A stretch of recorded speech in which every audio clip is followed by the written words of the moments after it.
शिव पुराण कहती है, भगवान शंकर का चरित्र वर्णन कर रहा है। गणेश जी महाराज को एक दुर्वा प्राप्त हो गई।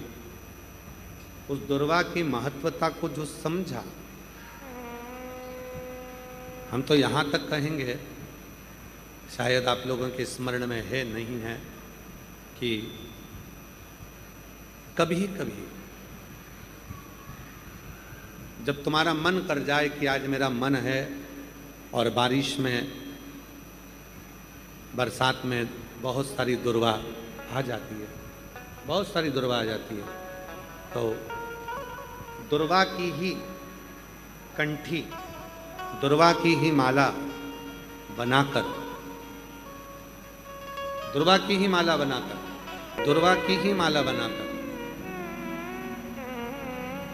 कभी कभी, जैसे यह शिवलिंग है और दुर्वा की माला बनाकर इस शिवलिंग पर उस माला को बीच में से पूरी जोड़ेंगे नहीं, आधी माला, मतलब कटी हुई होना चाहिए, जुड़ी हुई नहीं होना चाहिए। माला को, ये अशोक सुंदरी वाली जो जगह है, यहाँ से दुर्वा की माला चढ़ाते चढ़ाते चढ़ाते चढ़ाते शिवलिंग पे से माँ जगतजननी की पीठिका तक वो माला जा। अभी बारिश में दुर्वा आ जाती है, सावन के महीने में जब तुम्हारा मन पड़ जाए, और अगर तुम्हारे बगीचे में दुर्वा मिल जाती हो तो हर महीने भी अगर आपने यहाँ अशोक सुंदरी से दुर्वा की माला बनाई और उस माला को यहाँ से चढ़ाते चढ़ाते चढ़ाते चढ़ाते ऐसे शिवलिंग पर समर्पित करते हुए अपने उंगली पर थोड़ा सा घृत लगाकर बीच में एक बिंदी लगा दें और बाबा को अपने मन की कामना कहकर आप वापिस अपने घर पर आ जावें। 2 या 3 बार आप अगर दुर्वा की माला समर्पित कर देते हैं तो जो भी मन की कामना होती है, मेरा देव अधिदेव महादेव पूर्ण जरूर कर। उस दुर्वा की माला में वो बल होता है जो शिव को हमारी ओर केंद्रित करता है।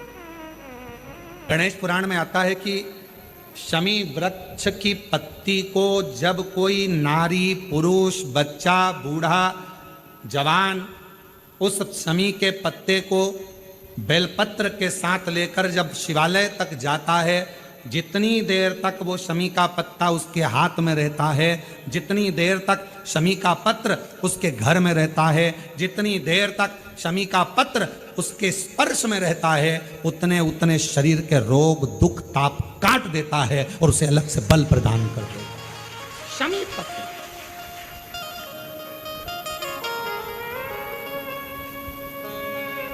जब व्यक्ति का विल पावर डाउन होता है ना, उसको लगता है ये होगा कि नहीं होगा, होगा कि नहीं होगा, उसको 5 मिनट शमी वृक्ष के नीचे चले जाना चाहिए। 5 मिनट, इससे ज्यादा नहीं, या शमी की पत्ती को रख लेना चाहिए। पहले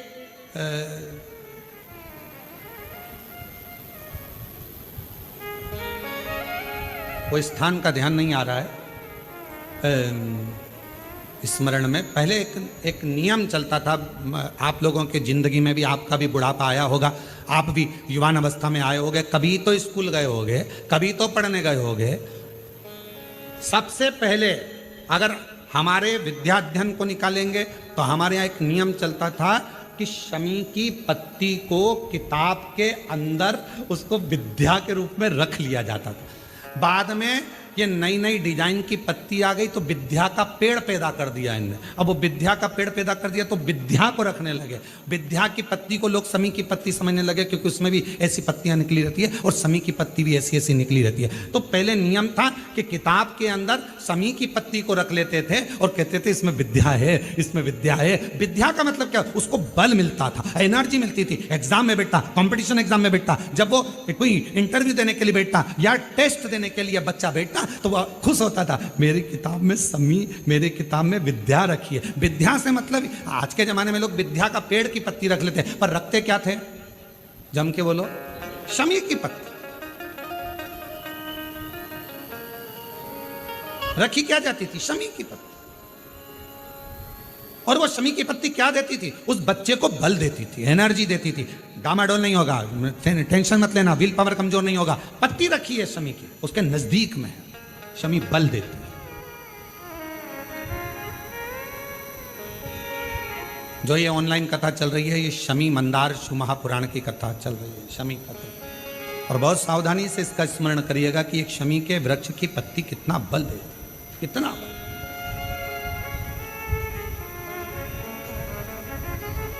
शायद आप लोगों में भी कोई ना कोई तो ऐसा होगा जिसने बचपन में विद्या की पत्ती रखी होगी।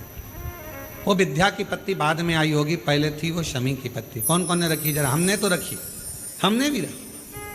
वो पत्ती तोड़ कर रख लेते थे, उसमें विद्या बढ़ेगी, विद्या बढ़ेगी। विद्या बढ़े मतलब बल बढ़ेगा, अपने अंदर एनर्जी आ, बल।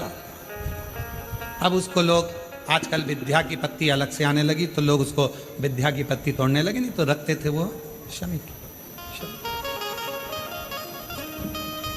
और मैंने तेरे ही भरोसे बाबा, तेरे ही भरोसे हवा बिच उड़ती जावांगी बाबा, डोर हटो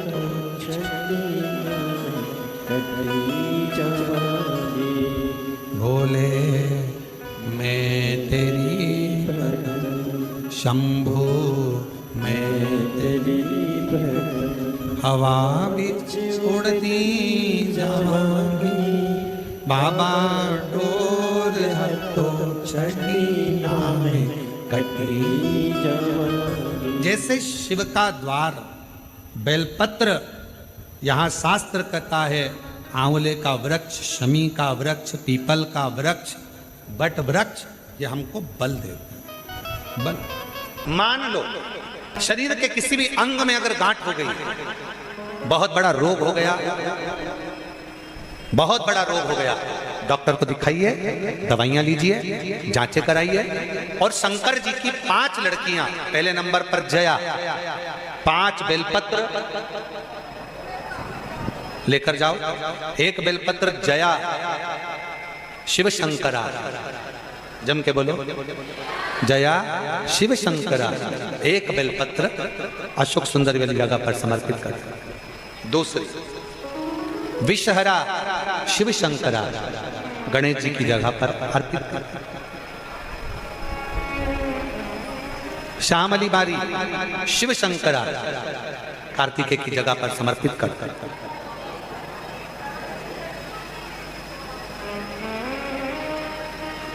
दो तली शिव शंकरा, जगत जननी जगदम्बा का जो हस्त कमल है पीठी का, उस पर समर्पित कर। और देव, जम के बोलो, देव शिव शंकरा कहकर शिवलिंग पर समर्पित कर। 5 बेलपत्र लोटा भरकर जल लेकर गए हो, 5 स्थान पर धीरे धीरे समर्पित करें। और आपके शरीर में जो रोग है, बीमारी है, उसका स्मरण कराते हुए बाबा को जल चढ़ाते हुए, जल का थोड़ा सा भाग 5 बेलपत्र में से कोई सी भी 1 बेलपत्र वो लेकर, आप पहले दिन गए हो, तुम्हें याद रहना चाहिए कि आज मैंने कौन सी बेलपत्र ली है। गणेश जी के स्थान की बेलपत्र ले लो, दूसरे दिन अशोक सुंदरी की बेलपत्र ले लो, तीसरे दिन कार्तिकेय की बेलपत्र ले लो, चौथे दिन पार्वती के हस्त कमल की बेलपत्र ले लो, और 5वें दिन शिव के शिवलिंग की बेलपत्र ले लो। ऐसा क्रम बना लो। 5 दिन 5 बेलपत्र चढ़ाना है और 1-1 बेलपत्र लेकर आना है। सुबह खाली पेट उस बेलपत्र को खाइए और थोड़ा सा जलपान कर बाबा का जो जल है उसका आचमन करो, शिव जी से विनय करो। 5 दिन के बाद में फिर वापस जांच करवाइए, धीरे धीरे शरीर में जो रोग है वो समाप्त की ओर जाए। जो डॉक्टर दवाई दे वो दवाई खाओ, जो डॉक्टर जांच का बोले जांच कराओ। डॉक्टर शंकर का एक रूप है, जैसा डॉक्टर बोले वैसा करो, पर साथ में शंकर के प्रति एक विश्वास रखकर उसकी दृढ़ता भी धारण करो, शिव के एक समर्पण करो। जीवन की एक आनंदता को प्रकट करने लगे। सुयशा भगवान देवाधिदेव महादेव की भक्ति में लगती है और नंदीश्वर को भगवान शंकर के शिवालय में, शंकर भगवान के मंदिर में स्थापित करवा देती है। वो धर्मपत्नी सुयशा, धर्मपत्नी सुयशा। आप में से कितने लोग हैं जो घर में से जल लेकर जाते हैं शंकर भगवान को चढ़ाने? सभी लोग ले जाते हो?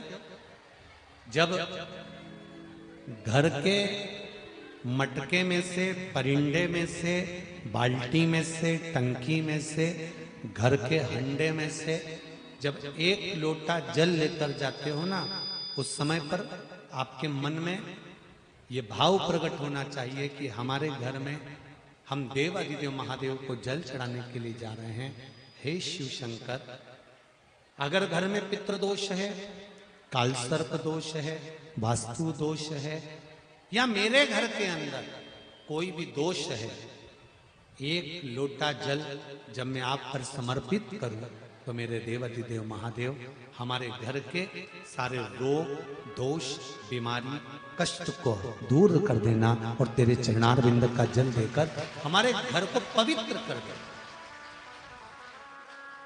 तेरे चरणों का जल हमको प्राप्त हो जाए, जिससे हमारा जीवन सार्थक हो जाए।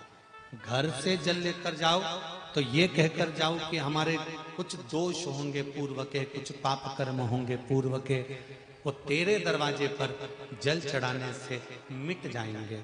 जब वहां से आओ तो थोड़ा सा जल लाते हो साथ में, थोड़ा सा जल कलश में 2 बूंद 4 बूंद जो भी तुम लेकर आते हो वो लाकर घर में छींटते हुए प्रवेश करो। क्यों?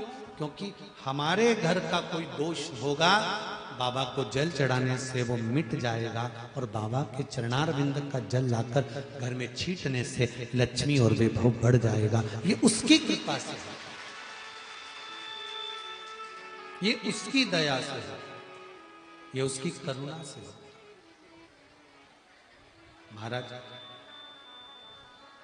श्रावण का महीना चल रहा है।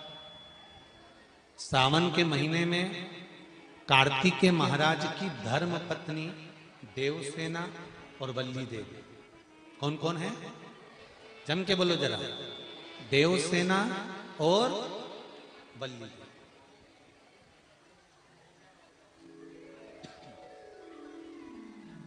देवसेना और वल्ली देवी,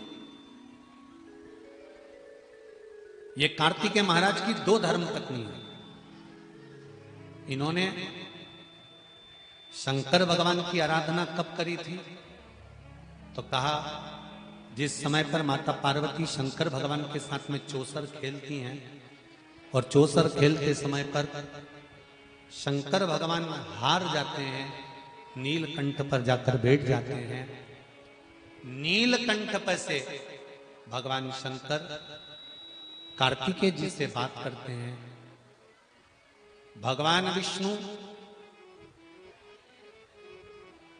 स्वयं पासा बनते हैं, रावण निर्णायक बनता है और कार्तिकेय के कहने पर वापिस पुनः शंकर भगवान चौसर खेलने के लिए माता पार्वती के साथ बैठ जाते हैं। फिर वापिस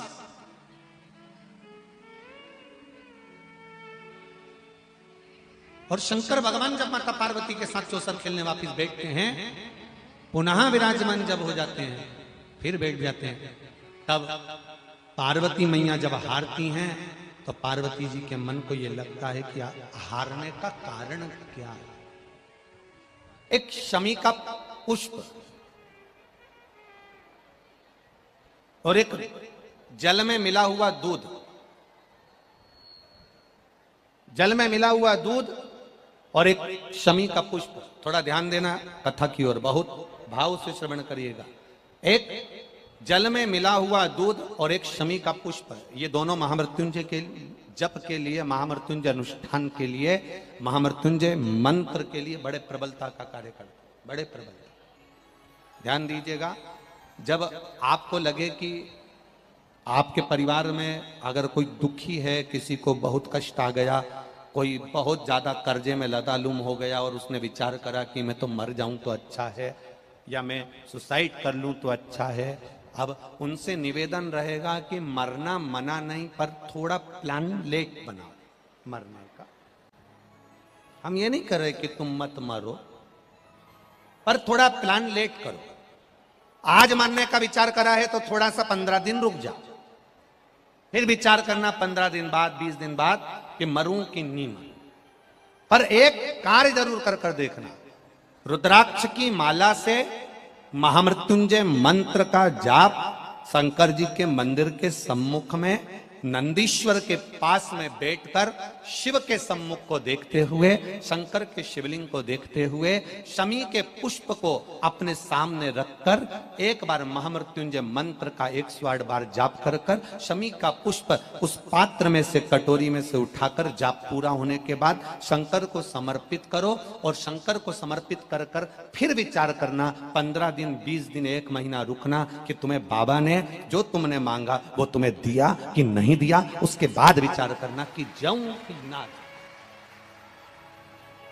मरो मरो सब कोई कहे, मर के देखे कोई, मरो तो ऐसा मरो कि फिर संसार सागर में जन्म ना होई। बार बार मरोगे फिर जन्मोगे, फिर मरोगे फिर जन्मोगे, फिर मरोगे फिर जन्मोगे। ऐसा मरण और जन्म से पीछा कैसे छूट जाए, उसका क्रम धारण करना है। आ गया टेंशन, ऐसा कोई संसार में नहीं जन्मा जिसके मस्तक पर टेंशन नहीं आया, कोई चिंता नहीं आई, कोई चिंता सम्मुख में नहीं पहुंची, ऐसा कोई जन्मा ही नहीं।